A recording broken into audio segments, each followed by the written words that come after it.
चंद्रकांत खैरे हे लोकसभा निवडणुकीसाठी जोरदार तयारी करतायत। मात्र दुसरीकडे अजूनही उमेदवारी जाहीर झालेली नाही। या संदर्भात चंद्रकांत खैरे यांच्याशी संवाद साधलाय आमचे प्रतिनिधी सचिन बडे यांनी। लोकसभा निवडणुकीची रणधुमाळी राज्यभरामध्ये पाहायला मिळत आहे। जोरदार तयारी केली जाते आणि उमेदवार सुद्धा आता मैदानात उतरलेले आहेत। काही उमेदवारांची उमेदवारी जाहीर झाली नाही, मात्र गुडघ्याला बाशिंग बांधून तयार आहेत। आपल्यासोबत शिवसेना उद्धव ठाकरे पक्षाचे ज्येष्ठ नेते चंद्रकांत खैरे आहेत, जाणून घेऊयात। जोरदार तयारी करताय, रस्त्यावर उतरताय, मैदानात उतरलेला आहात आणि ही तयारी जिंकण्यासाठी तुम्ही करताय, काय सांगाल?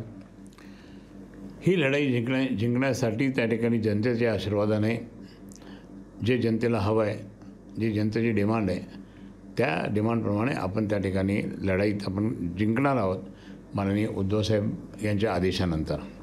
आणि म्हणून मी या ठिकाणी सांगेल की उद्धवसाहेबांचं जे काही कार्यकाल आहे, करोनामध्ये त्यांनी किती काम केलं आणि आज ही जनता त्यांच्याबरोबर त्यांच्या पाठीशी खूप मोठी सहानुभूती निर्माण झालेली आहे। माझ्या बाबतीत सहानुभूती असे निर्माण झालेली आहे की मला काही लोकांनी दुर्दैवाने पाडलं आणि फक्त 4,400 ही हळहळ लोकांना वाटली। म्हणून लोक म्हणतात की आज हेच काम करत होते चांगलं, आता हे आलेले ते काही काम करत नाही, बरोबर भेटत पण नाही, काही नाही, म्हणून आता परत एकदा खैरे साहेबांना आपण आणायचं असं जनतेने ठरवलेलं आहे। बरं खैरे साहेब, तुम्ही आता बोलताना म्हटले की ही शेवटची निवडणूक असणार आहे, हा एक मोठा संदेश इशारा आहे, नेमकं हे का? मी यानंतर ही निवडणूक जिंकल्यानंतर 5 वर्ष मी लोकांचे जनतेचे इतके काम करणार, मग त्याच्यानंतर मग मी निवडणूक लढवणार नाही। दानवेंना काय सांगाल तुम्ही? कारण थोडं घरातल्या घरात भांडायला लागतं। नाही, आम्ही सगळे एकच आहोत, आमच्यामध्ये कुठलं भांडण नाही, काही नाही, आम्ही सगळे एकमुखाने काम करत असतो। बरं, शिष्य म्हणून काय सांगाल?